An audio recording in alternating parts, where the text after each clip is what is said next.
à tous, j'espère que vous allez bien. Moi c'est Fly, kinésithérapeute du sport, mais pas que. Et aujourd'hui, on va parler des myotomes.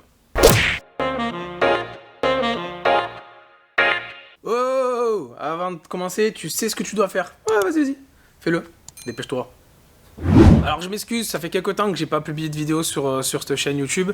C'était pas un manque de motivation de ma part ou de volonté. C'est juste que y avait un gros projet l'année dernière, donc en 2022, qui a dû prendre forme. Et du coup, vous le voyez derrière moi, on a changé de cabinet. Alors j'ai pas changé de secteur, on s'est juste agrandi. On a agrandi aussi notre équipe. On est maintenant une équipe pluriprofessionnelle avec plusieurs intervenants afin d'apporter le maximum de solutions à nos patients. Donc voilà, gros projet, très content. Très éprouvant, et du coup voilà, je recommence que maintenant.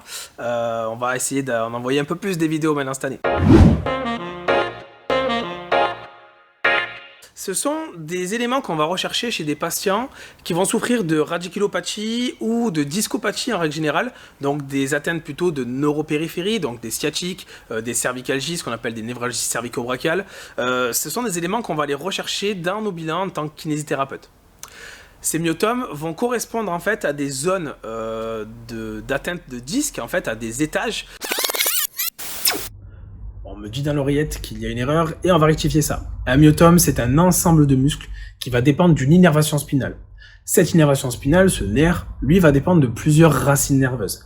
Les racines nerveuses vont en fait sortir au niveau de la colonne vertébrale lorsqu'il y a deux vertèbres l'une sur l'autre. On a donc le disque intervertébral et derrière, en fait, on a ce qu'on appelle un trou de conjugaison dans lequel va passer cette racine nerveuse. Et en réalité, la racine nerveuse correspond à un étage au niveau lombaire.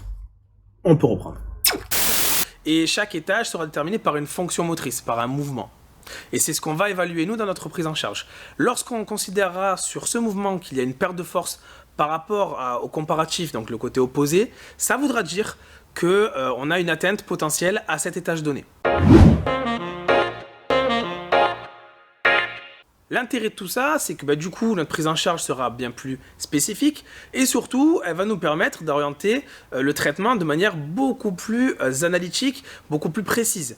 Et ces tests-là vont pouvoir également nous servir d'évaluateurs puisque peut-être que dans la prise en charge, je vais être amené à refaire ces tests et si je peux constater une amélioration, potentiellement, c'est que je suis dans la bonne direction, l'hypothèse que j'avais mis en place et la stratégie de traitement sera efficace. Ces tests présentent un niveau de sensibilité qui avoisine à peu près les 30% et un niveau de spécificité qui va avoisiner les 70%, si je ne dis pas de bêtises, avec un ratio de vraisemblance qui avoisine les 1,3. Ce qui veut dire qu'en termes de niveau de preuve, c'est pas ce qu'on a de plus optimal. C'est un niveau relativement faible, mais aujourd'hui, c'est le seul outil qu'on a pour aller être le plus précis possible. En termes pratiques, là c'est personnel, c'est totalement subjectif, c'est un outil qui est assez intéressant, je m'amuse souvent à faire ça. Je fais d'abord les myotomes et je regarde après les imageries pour voir si l'étage atteint dans l'imagerie est corrélé à ce que moi j'ai trouvé sur mes textes diagnostiques. C'est vrai que souvent c'est le cas, pas toujours évidemment, mais c'est souvent le cas. L'avantage aussi de ces techniques, c'est qu'elles sont rapides à mettre en place dans un bilan. C'est vrai qu'un bilan, des fois, on a tellement d'informations à prendre que ça prend un temps monstrueux et rajouter des éléments en plus nous semble inaccessible.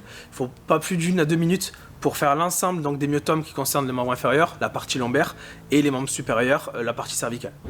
Bon, je propose qu'on passe au test, je vous montre tout ça. Cette vidéo va traiter de la partie inférieure et de la partie supérieure, comme ça vous aurez le panel des myotomes à retenir et à appliquer dans vos prises en charge, je vous le conseille. L'ensemble de ces tests doit se faire de manière bilatérale. Pour commencer, on va tester donc L2 en faisant donc une flexion de hanche et on va résister, comme un break test en fait au niveau musculaire et voir s'il y a une faiblesse et ça on va le faire donc des deux côtés, d'où l'intérêt de le faire en bilatéral, d'être comparatif. Pour celui-là, donc pour la racine de L3, on va tester donc le quadriceps, donc l'extension du genou et on va voir si la jambe cède ou pas. Toujours pareil, en bilatéral. Pour la racine de L4, on va demander au sujet cette fois-ci de ramener les pieds vers lui afin de faire une résistance et nous on va lutter contre ça. Si un des pieds relâche, ça veut dire qu'il y a une faiblesse. Même chose pour la racine de L5, on va demander au sujet de ramener les orteils, les gros orteils vers lui et on va résister et voir si on sent une faiblesse de l'un par rapport à l'autre.